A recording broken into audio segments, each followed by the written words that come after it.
Ok, octava clase del Kuzari. Vamos a retomar a partir del Mahamar, el Mahamar 49. Y ahí seguimos, solamente para ir resumiendo un poco lo que dijimos. Aquí de lo que se trataba era, en la última clase, era de demostrar de que todos en algún momento vivimos juntos. En algún momento toda la humanidad estaba unida, vivía junta, no estaba dividida. Entonces para ello se usaron varias cosas, por ejemplo, como la adopción de la semana de 7 días, ¿verdad? Y vamos en el Mahamar 49, ¿sí? ¿Todo el mundo lo tiene? Dice, nuestro padre Abraham fue de la generación en que se produjo la división de las lenguas. Eso estamos hablando de Babel. Babel, o sea, Dora Palagá se llama, es cuando se divide las lenguas, donde la humanidad entera se junta para hacer una torre, y ahí es donde Abraham surge. Él adoptó la lengua de su abuelo Eber y por eso se llamó hebreo. El abuelo de Abraham se llamaba Eber, ¿verdad? También hebreo, Eber, sí, Abraham estaba de un lado y toda la humanidad, el resto estaba del otro lado. Por eso se llama Eber también. Es decir, opuesto al conjunto de la humanidad. ¿Cuál es El hebreo. ¿El Sí, el hebreo bíblico. El hebreo bíblico. 400 años después vino Moisés. Ni el faraón ni los sabios de Israel y de Egipto creyeron que el Creador hablara con los hombres, hasta que les hizo oír sus palabras en los 10 mandamientos.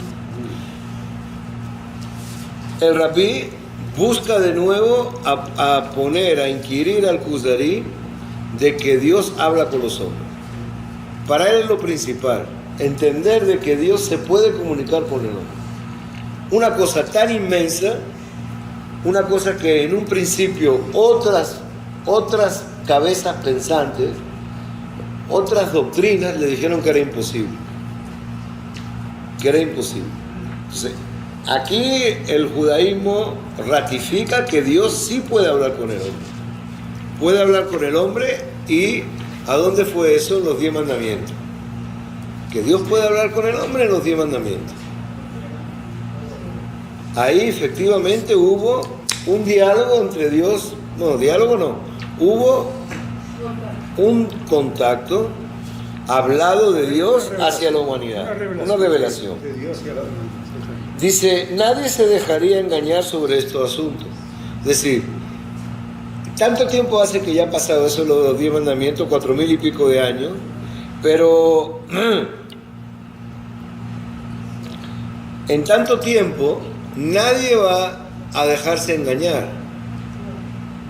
Nadie va a dejarse engañar. Nadie va a protestar de que eso es verdad. Si no fuera verdad, alguien lo hubiera dicho en su tiempo. Y no solamente que nadie protestó eso, sino que además lo adoptaron como propio. Adoptaron los 10 mandamientos, adoptaron como algo propio de cada civilización. La revelación de Moshe en el Sinai está tanto en el Antiguo Testamento como en el Corán. Está presente. El pueblo de Israel recibió la revelación divina, por lo tanto, nadie está en contra de eso. ¿Está bien? Entonces, la verdad de estos hechos quedó firmemente establecida en el lapso de estos 500 años de historia, es decir, al momento donde se está produciendo esta conversación. Entonces, todos los que vinieron después argumentaron de que efectivamente Dios había revelado al pueblo de Israel. Y eso es algo cierto, como si todo uno y cada uno de nosotros lo hubiéramos visto en nuestra propia o propios ojos. ¿Alguna pregunta aquí? No hay pregunta. Bien, seguimos. El Kuzari dice: nosotros recibimos la ciencia de mano de sus autores. Desde hace 500 años a esta parte en la historia no se puede fingir falsedad o mentira acerca del origen de los pueblos, las lenguas, las escrituras, etc. Es decir, todo cuanto se ha escrito acerca de lo que pasó, de la historia pasada, no todo es lo mismo. Es decir, los autores pueden diferir entre ellos mismos.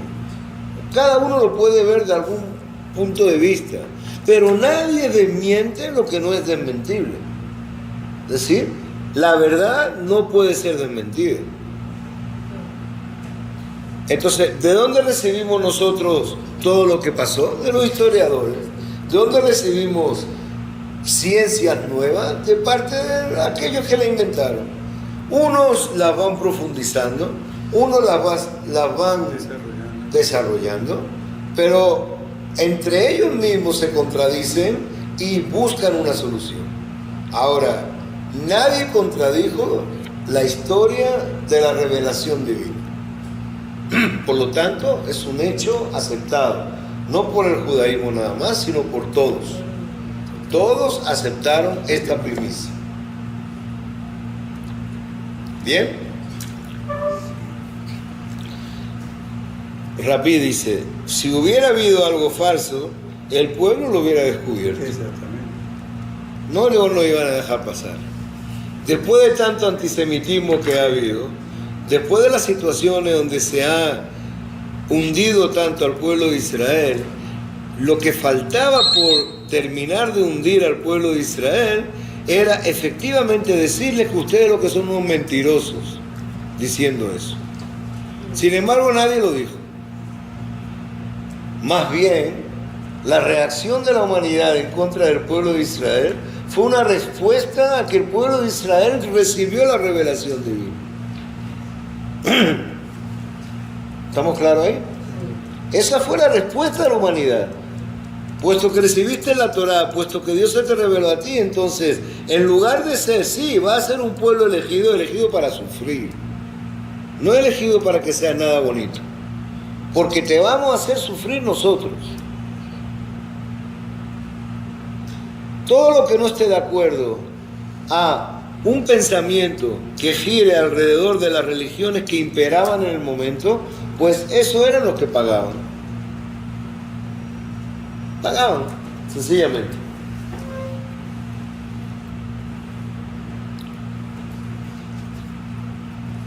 Ahora hablamos de las lenguas.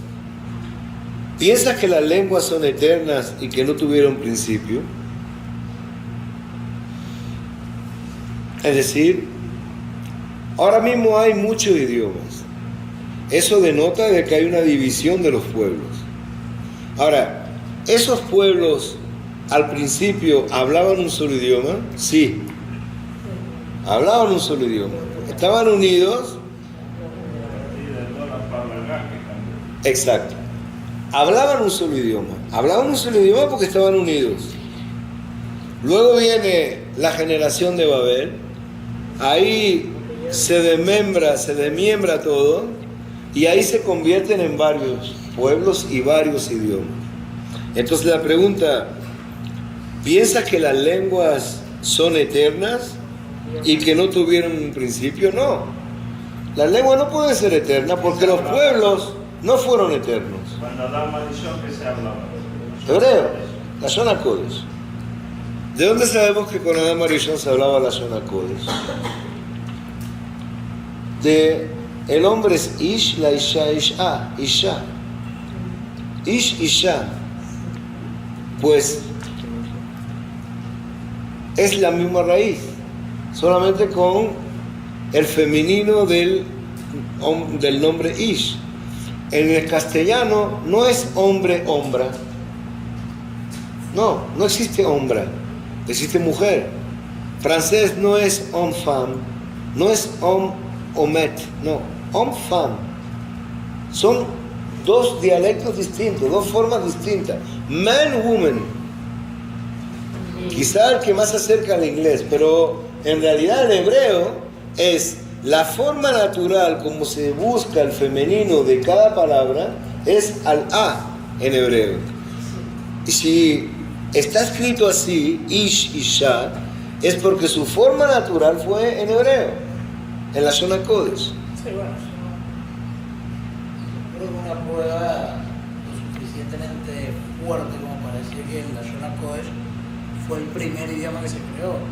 Puedo decir que... No, el idioma de Adam Arishon. ¿En qué habló de Adam el Arishon? primer idioma. Está bien, pero a partir de ahí, claro que hubiera una proliferación de lenguas. Claro que sí.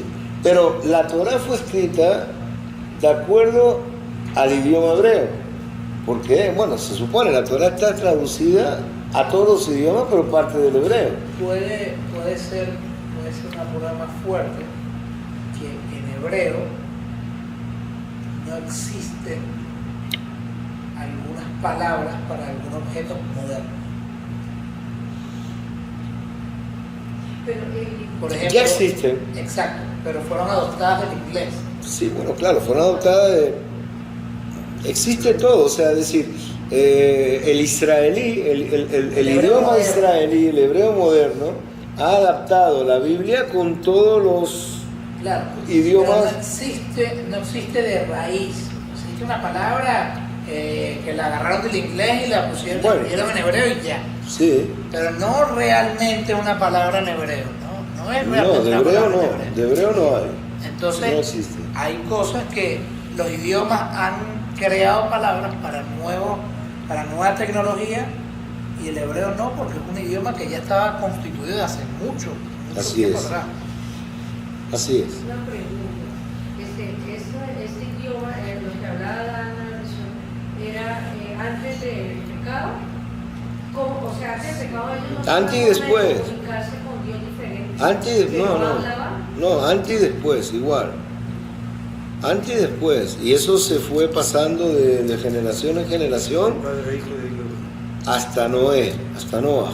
¿Quién le puso la lengua? Pero solo le puso el habla de la zona Kodesh. ¿Sí? Claro, Adán y Javá nacieron adultos. Fueron creados adultos. Y cuando le trae a los animales para que Adán le Ponga los nombres a cada uno, sí, los nombró a cada uno. Sí, y le nombra de acuerdo al nombre que hoy mismo tienen esos animales. Él puso los nombres. Adán. Puso los nombres de acuerdo al funcionamiento de cada animal. Y el verbo que motiva o que modera el animal es un verbo en hebreo, ¿verdad? Es un verbo en hebreo y permanece igual, el mismo, el mismo nombre aparece hoy en día. Puso los nombres. No sé. Los peces mismos no lo puso. No, estaba hablando de animales, no sé si los peces, realmente no sé. Estamos hablando de los animales. Bien. Entonces la pregunta dice, las lenguas son nuevas, inventadas con el consenso y el acuerdo, lo que cada pueblo hizo después. De momento que yo me tengo que separar y tengo que vivir, la gente que está conmigo ya hablaba un idioma anteriormente, Ahora, a partir de ahora, va a hablar un idioma que va a generarse de un nuevo consenso entre nosotros, que seguramente va a tener alguna raíz con lo que hablábamos antes, pero que sí va a ser distinto en tal sentido de que el de por allá no va a poder entenderme lo que yo diga. No, son cosas distintas. Por lo tanto, ¿cómo se crea una lengua? Por consenso. No hay otra manera. Por consenso es que se crea la lengua. Si antes decíamos la, vamos a decir la. Y eso va a ser el mismo objeto de antes.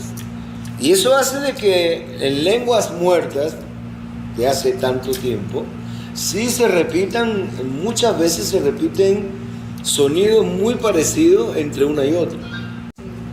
¿Verdad? Ahora, si fueran naturales, las lenguas entonces fueron elaboradas. Las lenguas no fueron naturales, fueron elaboradas. Si fueran naturales serían como las voces de los animales. Eso es natural. Un canto de alguien, de un animal, es natural. Si bien ese canto a veces tiene como un mensaje, como un llamado, como un grito, como lo que sea, para otro animal, eso sí es natural. El animal sí, pero entre un ser humano no existe. No existe que pueda ser natural. Fueron elaboradas por consenso entre los que se reunían y le daban y pensaban cómo vamos a hacer para hablar y para decir y para mover. Así fueron hechas. Entonces la pregunta es, ¿viste a alguien que inventara alguna lengua? Sí, pues sí, es tan fácil. ¿Alguien viste? No. Kusari dice, no he visto a nadie que invente una lengua.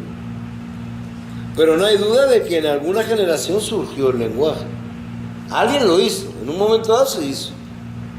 Ahora, ¿cuál es la diferencia en decir que se hizo antes, después o justo donde dice Repi, en Dora Palaga? Si digo que se hizo donde dice Repi, ya estoy reconociendo que la Biblia tiene razón. Entonces, por ahí yo tengo que ir para atrás también. Ahora, ¿cómo se han puesto de acuerdo los pueblos para designar cuál será el primer día de la semana? Vamos a ver la serie de preguntas que vienen ahora. Esa una. Esto se ha dado por consenso y de acuerdo a todo universalmente, lo que está fuera del entendimiento. O tal vez todos seamos descendientes de Adán o de Noé y tenemos la tradición de la observancia de la semana por nuestros ancestros, que es lo más lógico.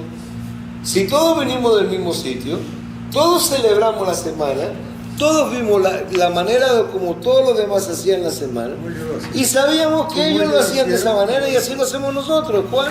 Seguimos la misma Pero ruta. ellos no están de acuerdo con eso, porque ellos empiezan la semana el lunes. Nosotros empezamos Eso ya se había el hablado, domingo. ya se había dicho. Está bien, pero de 7 días y de que una cierra y la otra comienza, todos están de acuerdo. Que uno hayan adoptado por motivos religiosos, Eso es el ciclo que da. por motivos religiosos, no hay otro. Porque para nosotros por motivos religiosos Shabbat es Shabbat. Pero para otras generaciones, Otro es bueno, viernes, cambiaron. otro es domingo. Uno me agarra el viernes para no caer en lo mismo que yo. Sí. Uno se va para atrás y otro se va para adelante. Sí, para distinguirse. ¿Ah? Para diferenciar. Para diferenciarse. Uno se va para... Lo más fácil es rodearme. Lo más fácil es lo más fácil es acercarse a mí. Uno se va para atrás y otro se va para adelante. Es lo más fácil. Sí, pero en algún momento hubo una referencia en que todo el mundo aceptaba que hoy es el primer día de la semana, por ejemplo, hoy es el tercero, ¿no? Entonces, ¿eso se continuó o se modificó? En el hebreo, en el idioma hebreo, en los días de la semana se dice día segundo, día tercero, día cuarto y día quinto. Es decir, yo de primera ya estoy dando un orden. Hay otro idioma también, portugués también. Sí, en Brasil, sí, se dice sí. Pero en el día, o sea, ¿cuál es el primer día? Ya se fijó. Otros aceptaron el mismo primer día y lo llamaron de otra manera. Otros no aceptaron ese mismo primer día y se fueron para atrás. Otros no aceptaron ese primer día y se fueron para adelante. Pero todos están de acuerdo del ciclo. El ciclo. Quiere decir que en algún momento dado, todos vivieron juntos. Eso es lo que dice el Kusari. Puedo decir que se pusieron de acuerdo o tal vez todos seamos descendientes de Adán o de Noé y tenemos la tradición de la observancia de la semana por nuestros ancestros. Y es lo que quiero oír el Repi, dice, eso quería oír, que todos venimos de un mismo origen.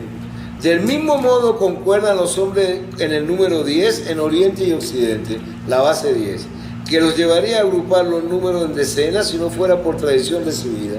Esa es otra prueba que vivimos juntos. Se dice que los indios, aquí en esto paramos la vez pasada, pero yo lo que quería repetir esto, porque es importante la conclusión. ¿Cuál es la conclusión? Todos venimos, exacto, todos tenemos un origen común, esa es la conclusión.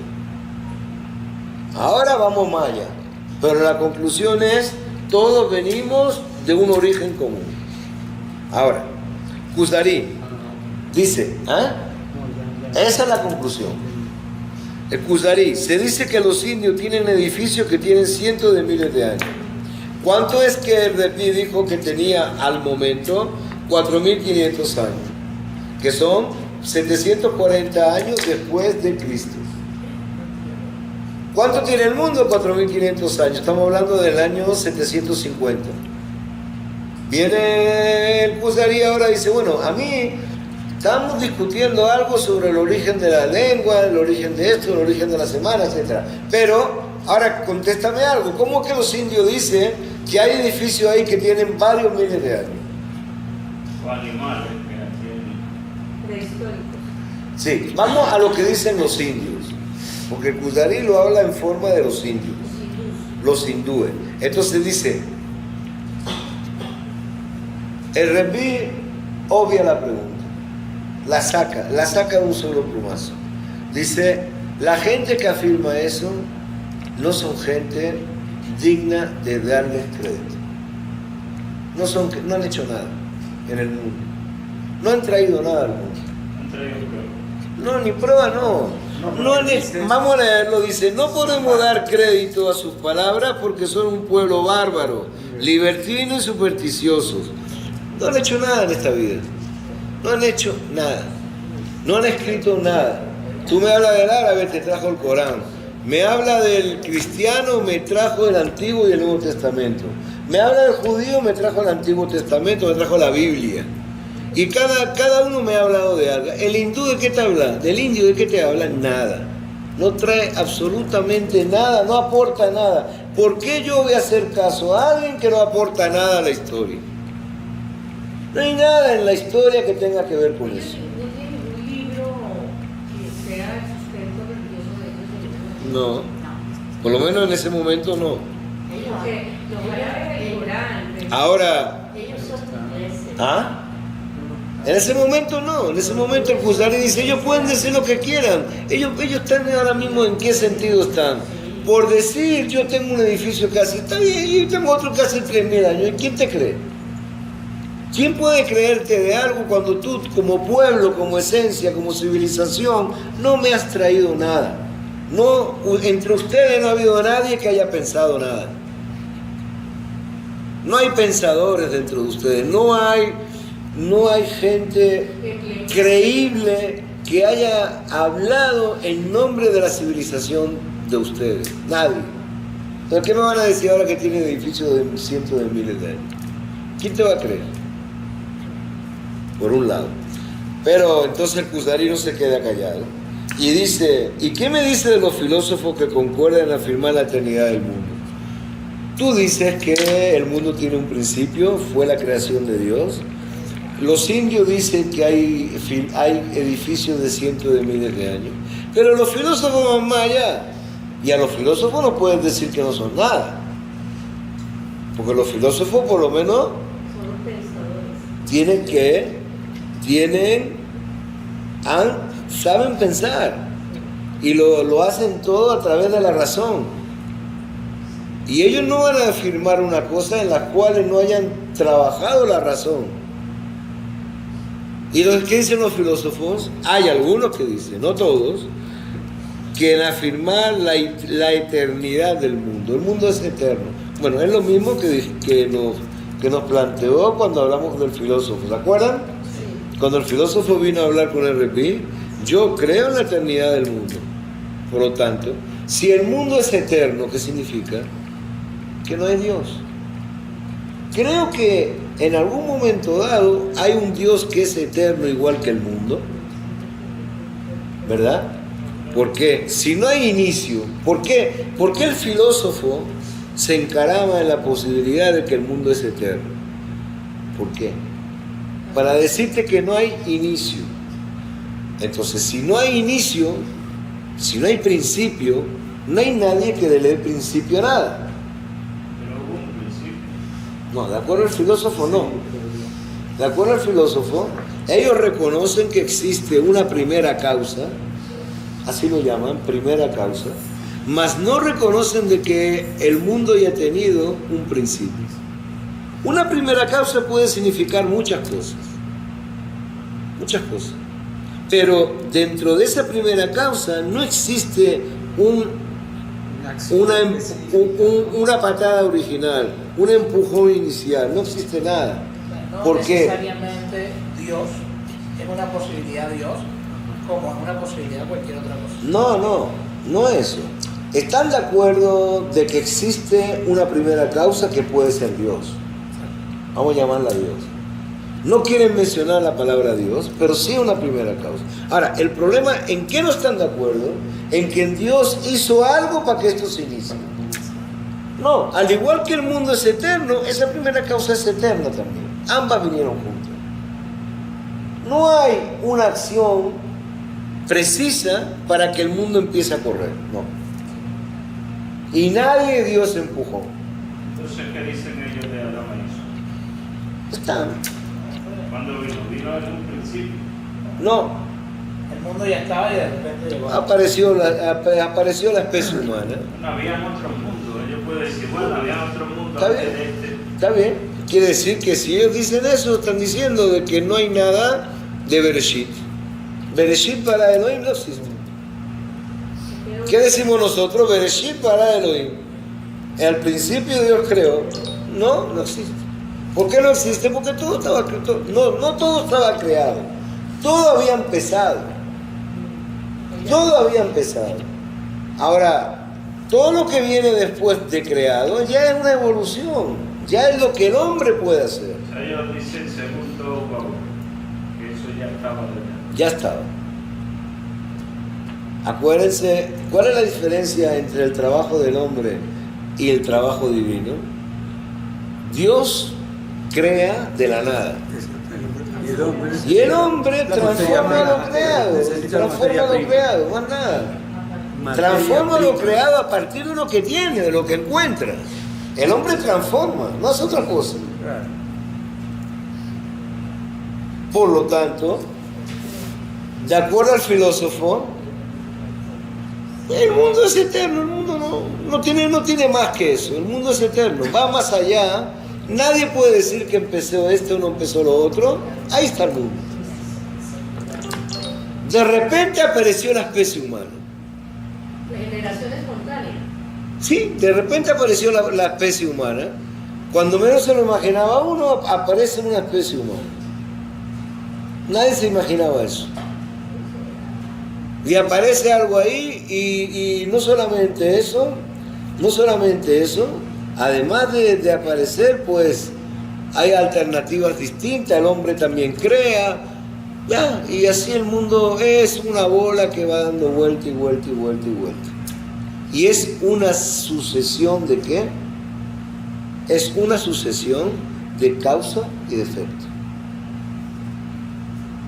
Esto provoca esto, esto provoca esto, esto provoca lo otro, ya, y ahí. Ahora entonces, ¿qué pasa? Pero ahora el Kuzdarín no debería poder responder como responde. El Rebbi no debería poder responder como respondió. ¿Para quién? Para el indio. ¿Por qué? Porque estamos hablando del filósofo. Y el filósofo sí ha estudiado, sí ha aportado, sí hay libros, sí ha razonado. Entonces, ¿cómo contesta el Rebbi? ¿Por qué el Kuzdarí le dice, qué me dice de los filósofos? Bueno, si tú me dices que el testimonio de los indios no sirve, vamos a hablar del testimonio del filósofo. Entonces dice, siendo griegos, no heredaron la ciencia ni la ley. ¿Por qué? Vamos a ver. Son descendientes de Javán, de la simiente de Jefet. Shem, Ham y Jefet. Los filósofos vienen de Jefet. ¿Qué es Jefet? Jefet significa... Exacto. ¿Qué es?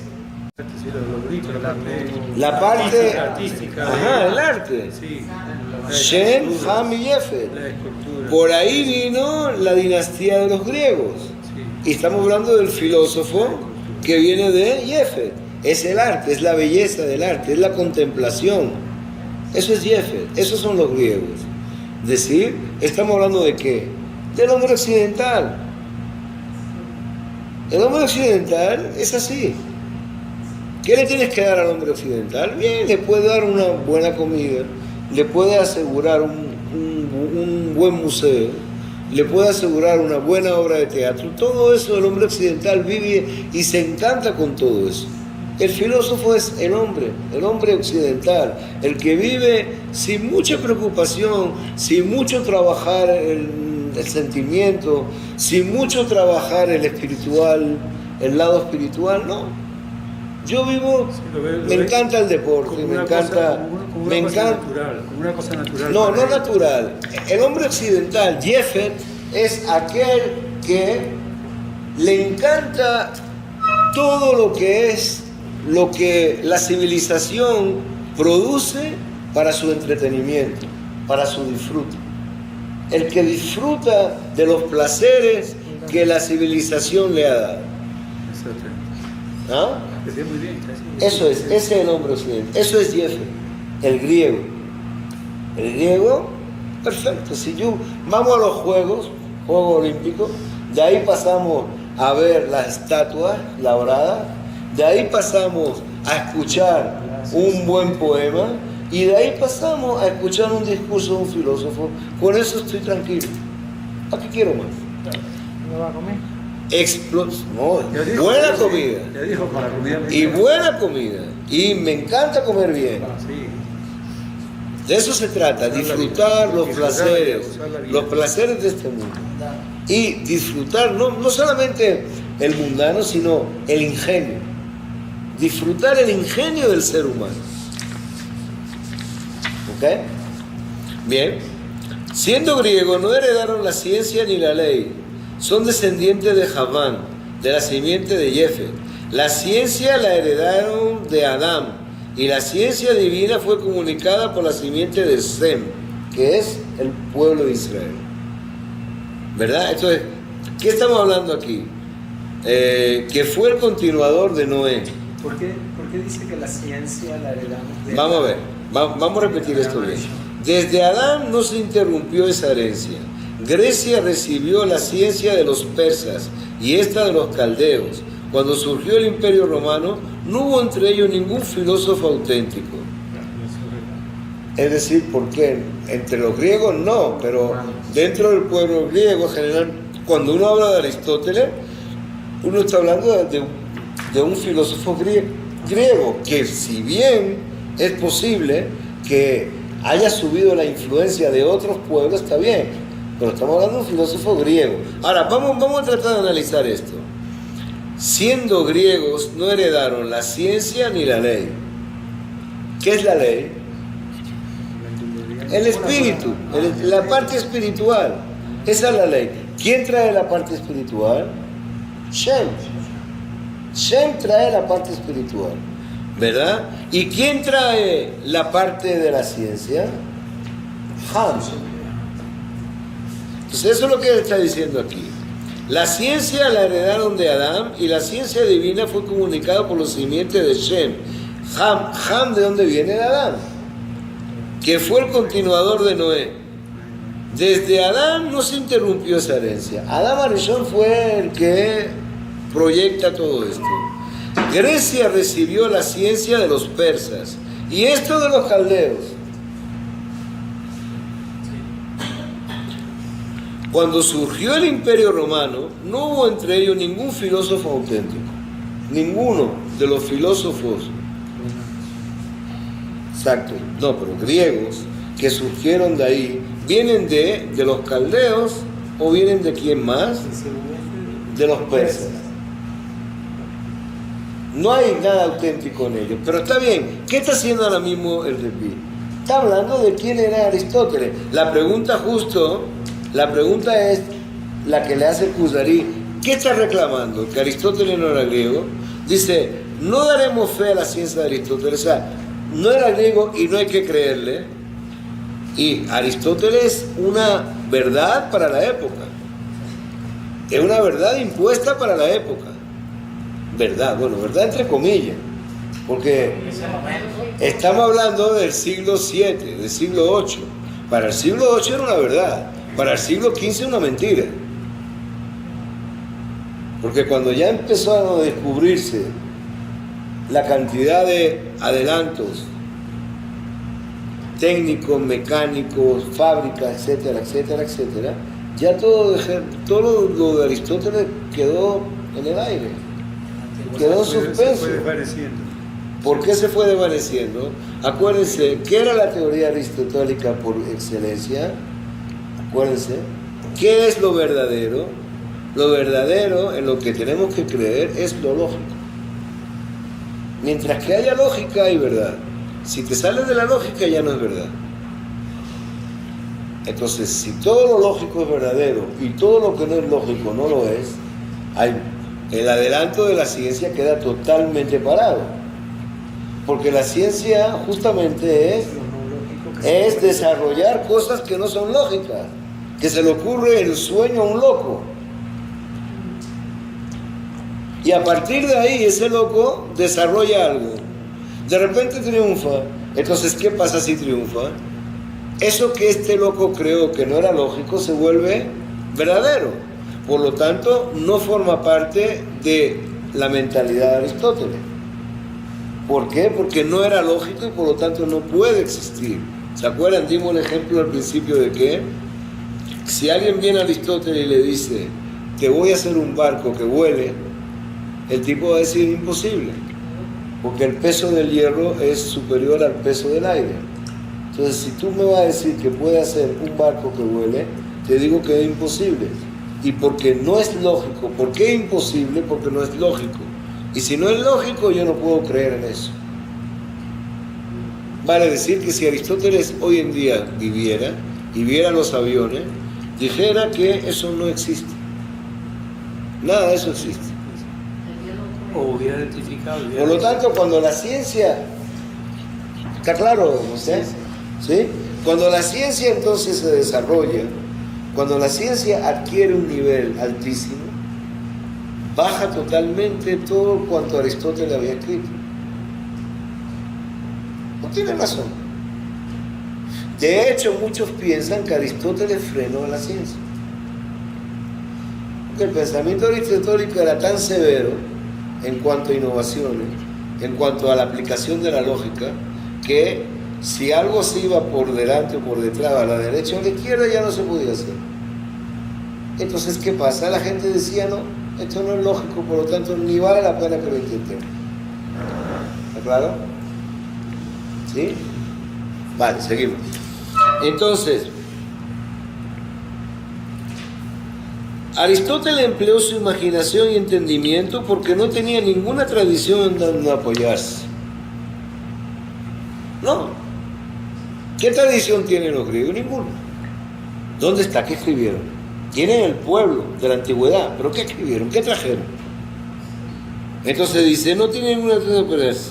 Le fue arduo considerar que el mundo tenía un principio que era eterno. Sí, es verdad. Entonces que la república es un concepto griego. Política. Pero prevalecieron los argumentos a favor de la eternidad. Pero si hubiera nacido en una nación con tradiciones ciertas, habría demostrado la creación del mundo y no su eternidad. Es decir, de acuerdo a Rabí, el hecho de que Aristóteles demostrara que el mundo es eterno obedece a que nació griego.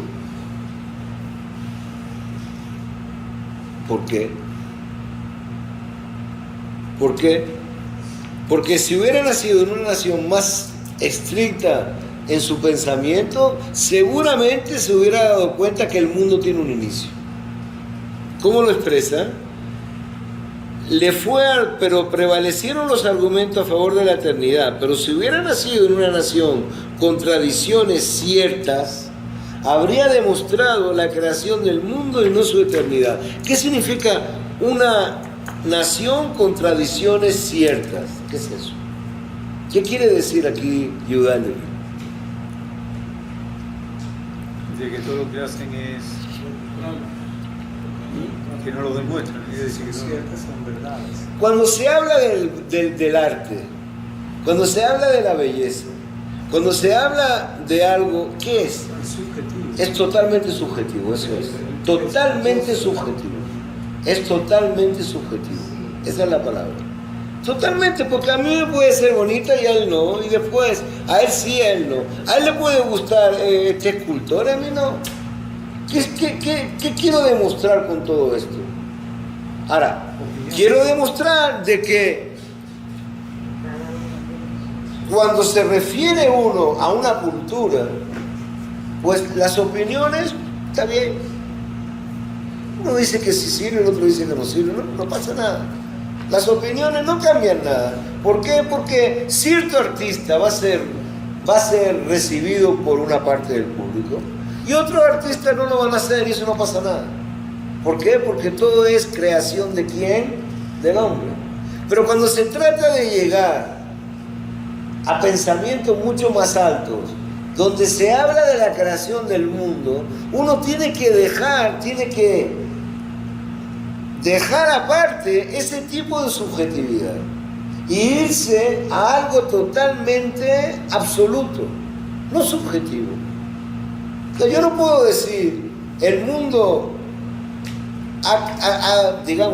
ha existido de siempre porque mi pensamiento, mi forma de ver las cosas en lo personal no me dice de que hay un Dios.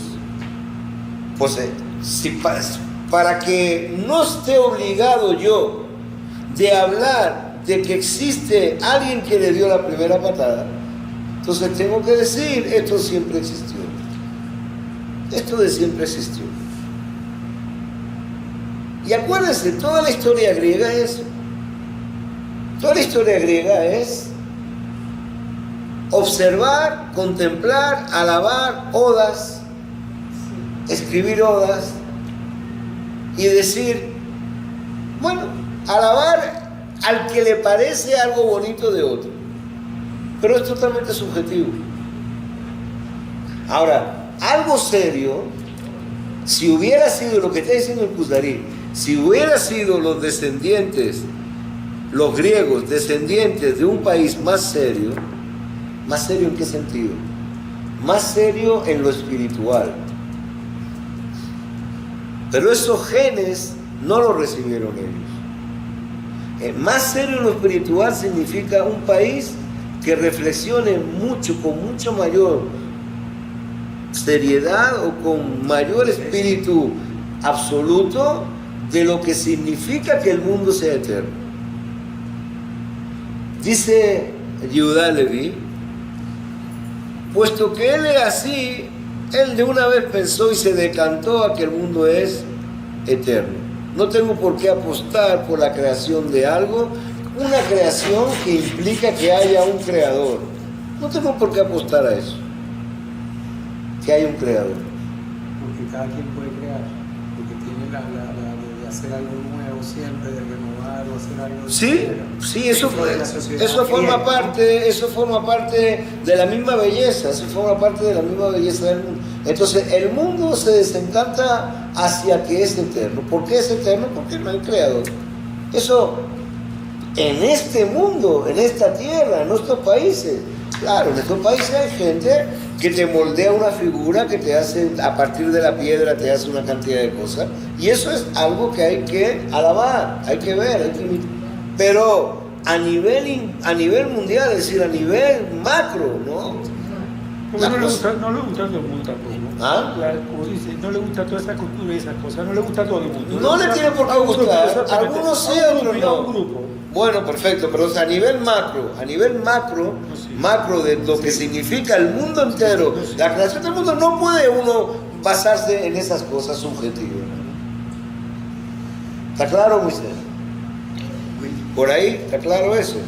Por lo tanto, repetimos, él empleó su imaginación y entendimiento porque no tenía ninguna tradición de apoyarse. ¿Qué es la imaginación del hombre? La imaginación del hombre es la que hace que el hombre cree, moldee. El artista tiene imaginación.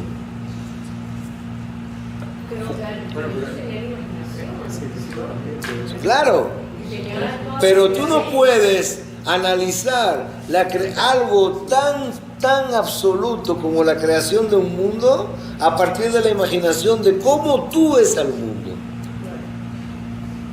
La imaginación te sirve cómo tú ves algo y cómo tú mejorarías ese algo. Esa es la imaginación. Mejorarías, transformarías. Ahora, eso no me sirve para analizar el origen de ese algo. No, ahí hace falta el entendimiento absoluto. Ahí hace falta tener la parte espiritual que los descendientes de Jafet no la tienen, ¿verdad? Porque no tenía ninguna tradición en donde apoyarse. ¿Quién me va a hablar a mí en Grecia de lo que significa un Dios? Nadie. Cuando se habla en Grecia, si uno ve todo lo que se entiende por Grecia, se habla de un Partenón donde hay puros dioses y donde cada dios es un ser humano que está ahí. Para cada cosa hay un Dios. Es un Partenón, entonces un Partenón que tiene un ser humano y entonces los dioses se pelean con los humanos se pelean con los dioses. Hay una interacción totalmente ridícula entre el Olimpo y entonces es bueno que este tiene un hijo con una, ese hijo salió mitad Dios, mitad hombre, pelea con uno, sale con el otro. Esa es la imaginación, perfecto. Para eso sí hace falta imaginación. Sí, para tener uno escrito como Homero, como la guerra de Hércules, de Ulises, para eso hace falta imaginación. Nadie lo duda. Nadie lo puede dudar. Pero para llegar a entender algo tan serio, tan profundo como es la creación del mundo, la imaginación no te sirve para eso. Lo que te sirve es el grado de espiritualidad que tú tienes y el centro del universo donde tú consideras que estás. No es como tú quisieras que el mundo fuera. Como tú quisieras que el mundo fuera, eso sí, imaginarse cosas. ¿Está bien? Eso es exactamente lo que está diciendo aquí Yehuda Leví. O sea que el complemento de ese razonamiento es la parte espiritual que tenemos. Claro. Eso es lo que dice Yehuda Leví. Exactamente lo que dice. Entonces, Aristóteles empleó su imaginación y entendimiento porque no tenía ninguna tradición en donde apoyarse. No había tradición. Le fue algo considerar que el mundo tenía un principio o que era eterno. Se puso a pensar en eso. ¿Tiene un principio o es eterno? Pero prevalecieron los argumentos a favor de la eternidad. ¿Por qué? Pero si hubiera nacido en una nación con tradiciones ciertas y no tradiciones empíricas, tradiciones que hablan de belleza, de imaginación, de cómo cambiar algo, de cómo restaurar algo. Pero si fuera sido en una nación con tradiciones ciertas, habría demostrado la creación del mundo y no su eternidad. Ahí sí hubiera dicho, el mundo sí fue creado.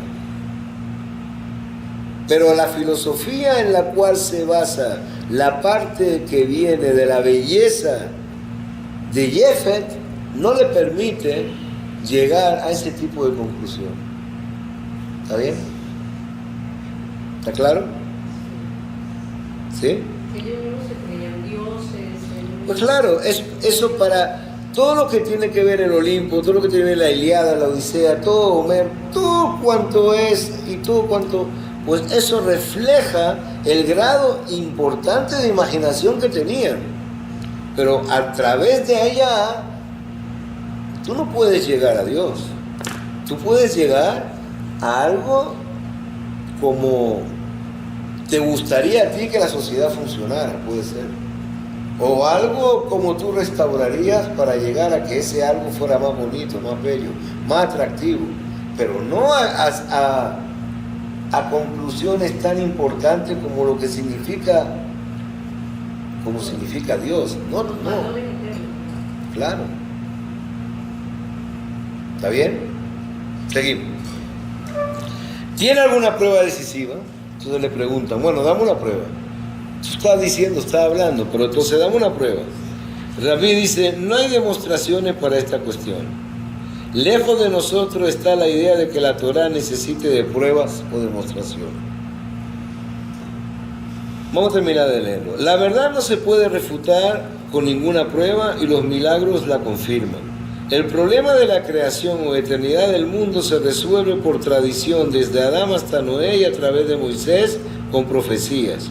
Y esto merece mayor crédito que la especulación.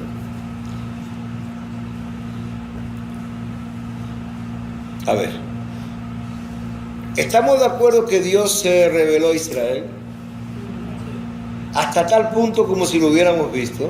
Eso es lo que vimos antes. Sí. Entonces, si estamos de acuerdo en eso, estamos de acuerdo en todas las profecías que siguieron a eso. Y estamos de acuerdo en todas las profecías que antecedieron a eso.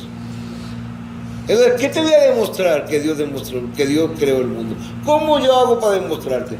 Lo único que te puedo decir que al estar escrito en el mismo libro donde está escrito la revelación de Dios a Moisés, puesto que ahí estás de acuerdo, todo lo que viene antes, lo que viene después también tiene que estar de acuerdo.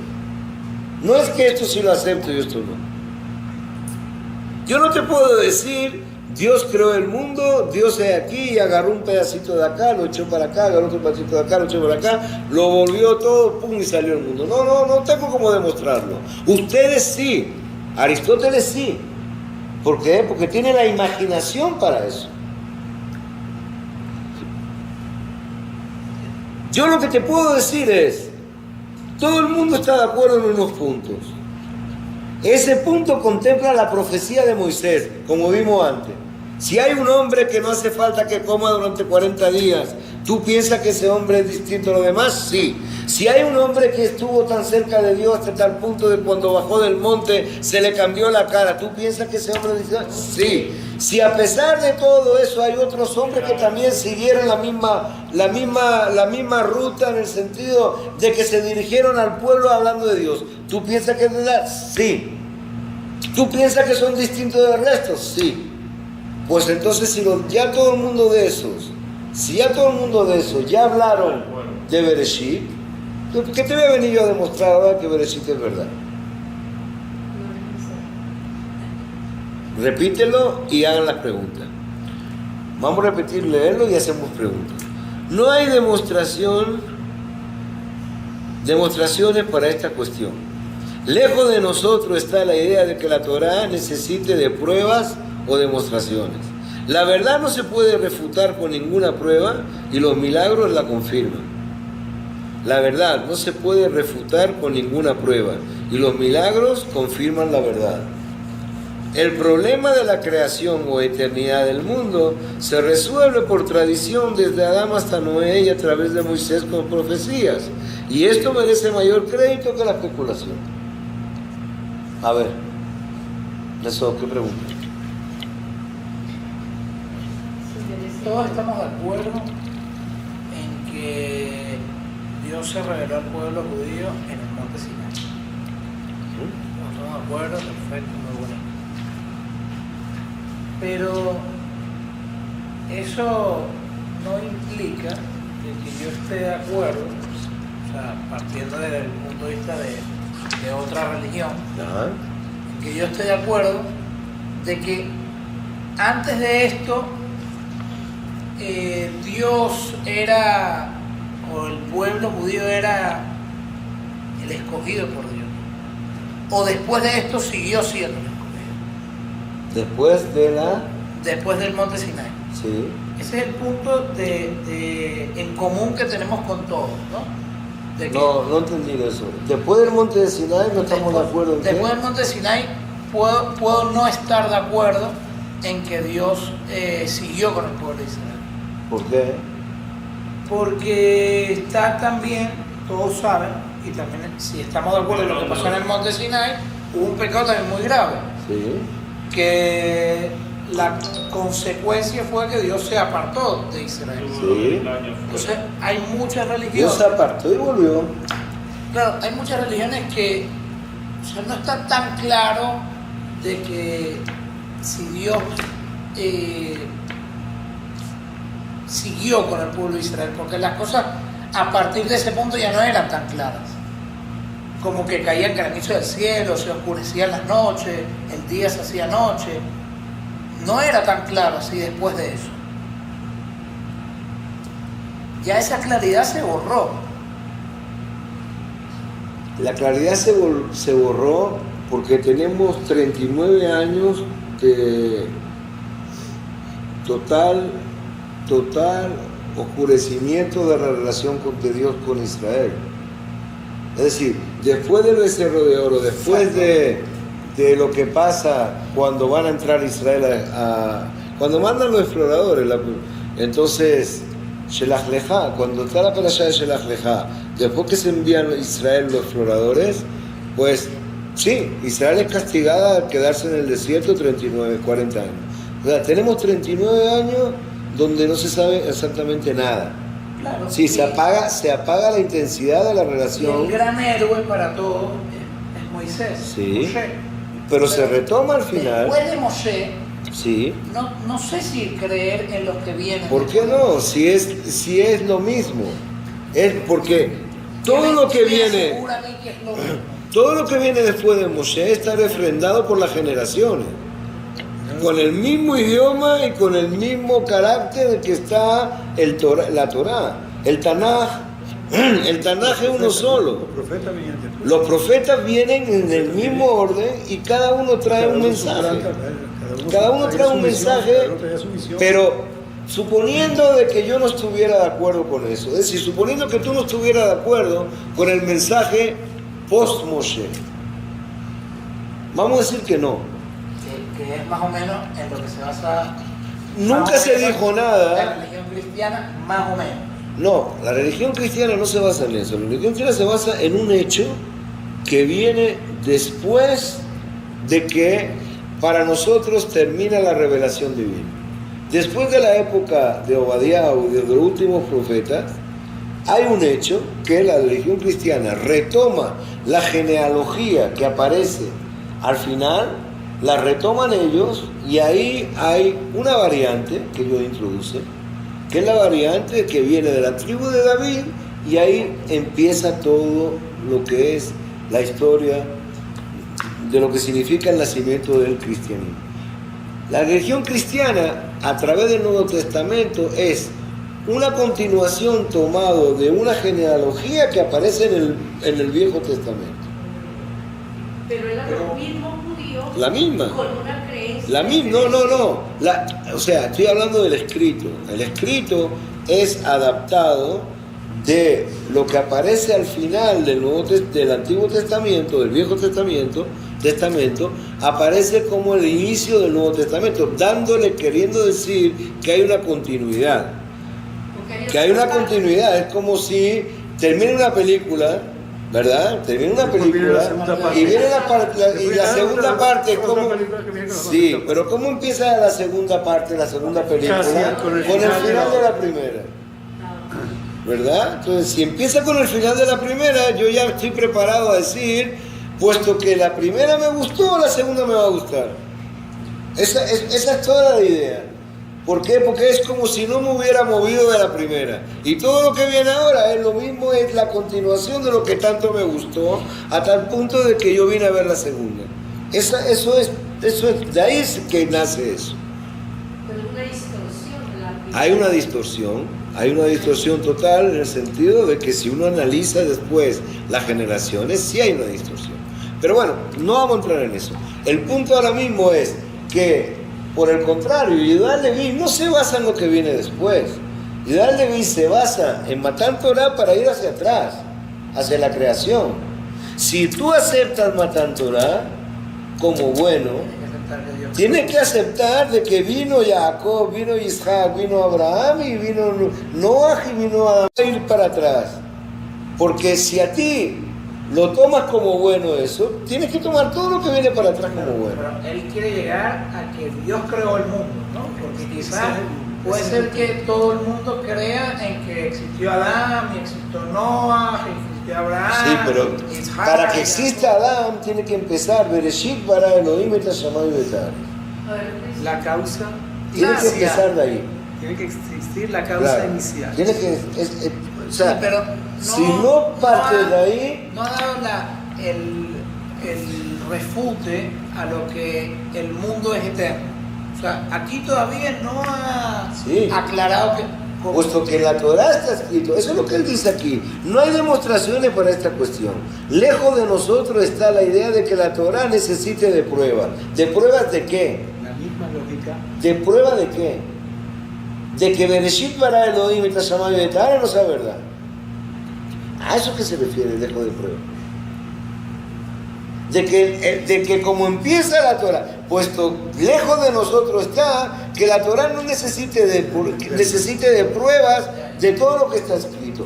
Pues si empieza diciendo que Dios creó el mundo, entonces si yo estoy creyendo en lo que viene, tengo que creer también en ese principio.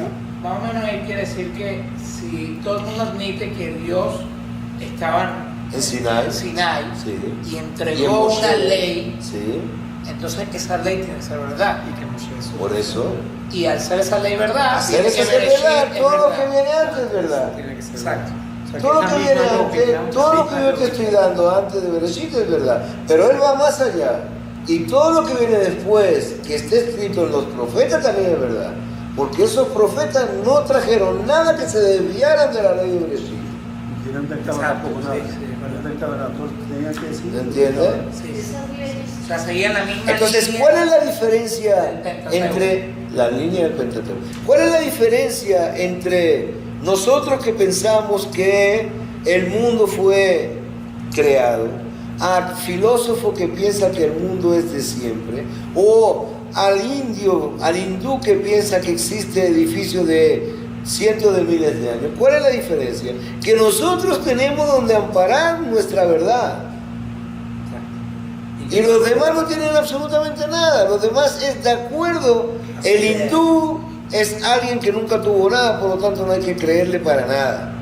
Nunca tuvo nada desde el punto de vista de un libro que refrende su origen o que él defienda un origen. No existe, no defiende nada. Entonces, ¿qué me va a decir a mí? Si él no defiende nada, ¿cómo va a decir que hay edificios de 100 y pico de años? 100 y pico mil años. ¿De dónde? Sí, como si cualquiera lo dijera. Cualquiera lo puede decir. Y por otro lado, el filósofo sí tiene para refrendar, sí tiene, pero ¿qué pasa?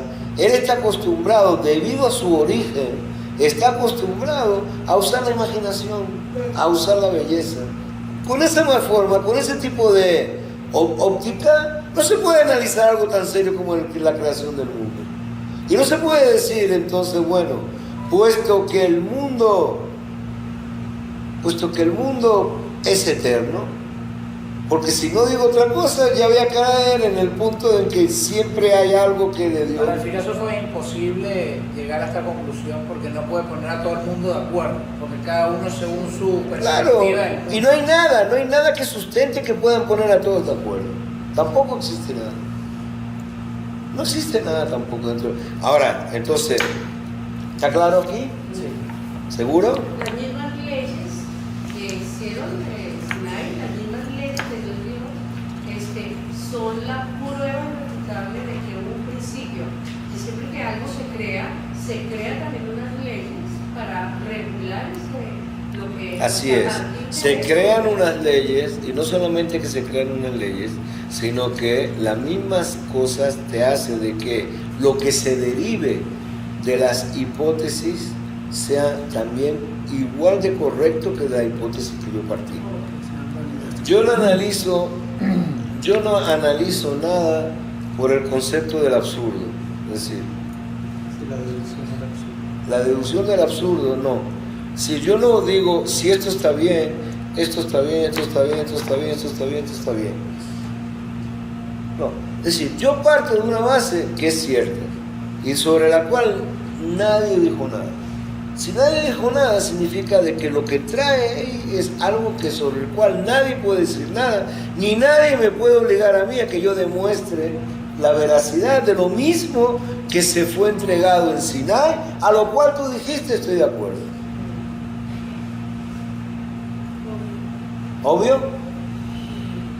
Vamos, seguimos. ¿Y cómo explica que el creador del mundo, de los ángeles, del universo entero, que no puede ser captado por los sentidos ni con el entendimiento, cómo es posible que se comunique con un ser tan bajo y vil como el hombre? Otra vez el Kuzari está obsesionado por eso. Ahora, ¿qué está cuestionando él? Lo que él quiere oír, lo que él quiere que se le confirme, que Dios se puede comunicar con el hombre, entonces ahora él quiere cuestionarlo. Le está refutando eso. Pero quiere cuestionarlo, ¿para qué? Para que le salgan y le afirmen y le confirmen de que Dios, de verdad que Dios sí se puede comunicar con el hombre. Entonces, la única manera que yo puedo estar contento de algo que yo quiero que así sea, es que yo te cuestione ese algo.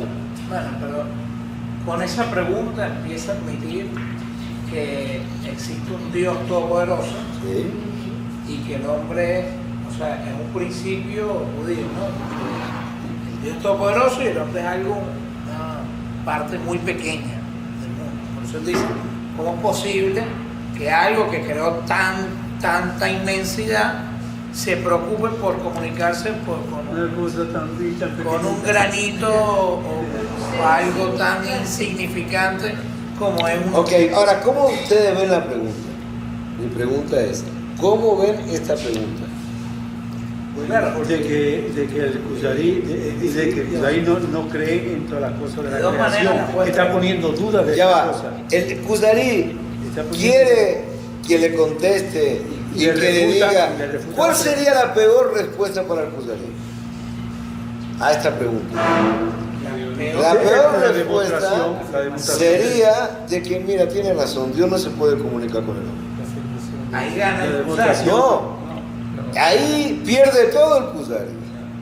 No pierde en su...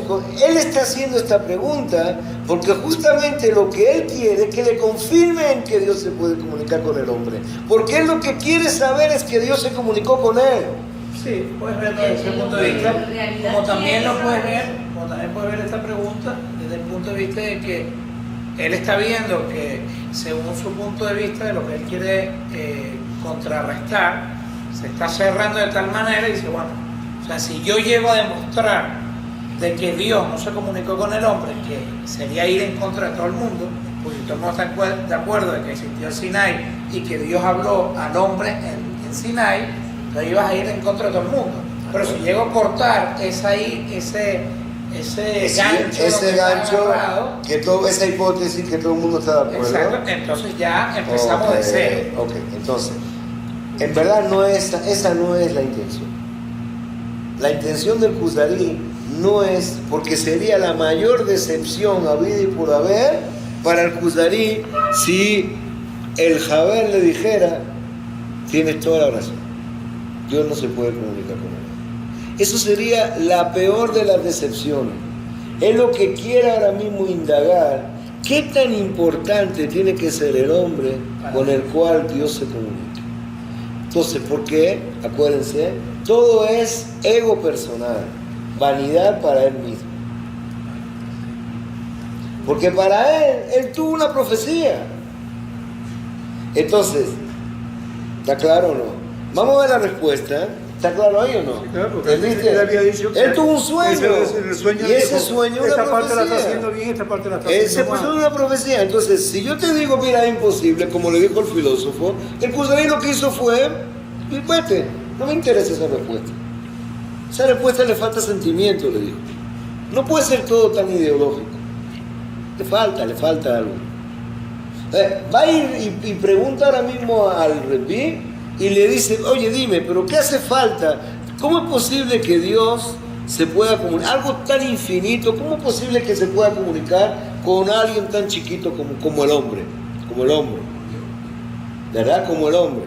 Entonces, de la respuesta, fíjate la respuesta, en cada especie de lo creado se manifiesta una gran sabiduría. Así, una hormiga o un planeta poseen una infinita combinación de fuerzas que interactúan entre sí y con el resto del mundo. Sigue. Eso es efecto de la naturaleza. ¿Cómo es la interactuación de las fuerzas? Sí, eso es efecto de la naturaleza. Me hace gracia porque uno se da cuenta como va guiando la cosa por El donde Rebí, ¿no? es que no le contesta nunca. Si tú ves bien, respuestas, lo que se llama una respuesta a una pregunta no hay. Y eso es lo difícil del libro de Kuzari. Que no le responde nunca. No, pero vamos a seguir. Lo que hace es sacarle y cada vez sacarle más cosas al rey. Porque dice, eso es efecto de la naturaleza. Y el rey dice, bueno, ¿qué cosa es la naturaleza? Es una virtud o fuerza o potencia. En verdad, no sabemos qué cosa sea la naturaleza, pero los sabios y los filósofos deben saberlo. Ellos saben lo mismo que nosotros. Aristóteles define la naturaleza como el principio y la causa que mueve o aquieta la cosa sobre la que actúa, que es principio de acción y reacción. Si yo le doy aquí, él lo voy a recibir al revés. Es decir, que la cosa que se mueve o se aquieta, se mueve o se queda parada, por sí misma tiene alguna causa por la cual se mueve o se aquieta, y esa causa es la naturaleza. Eso es lo que ha querido decir, distinguiendo la naturaleza de lo que obra por accidente. Es decir, si hay algo que se para cada 2 minutos y luego se levanta y sigue caminando y para cada 2 minutos y sigue, eso es algo natural. Pero si hay algo que está caminando de hace 2 horas, de repente se para y se queda 1 hora sin moverse, eso es accidental, porque no forma parte de una frecuencia, sino que es algo accidental. Seguimos. Pero entonces se ha abusado del empleo del término naturaleza al igualarla con el creador. Algunos opinan que la naturaleza es sabia, eficiente y hasta creadora.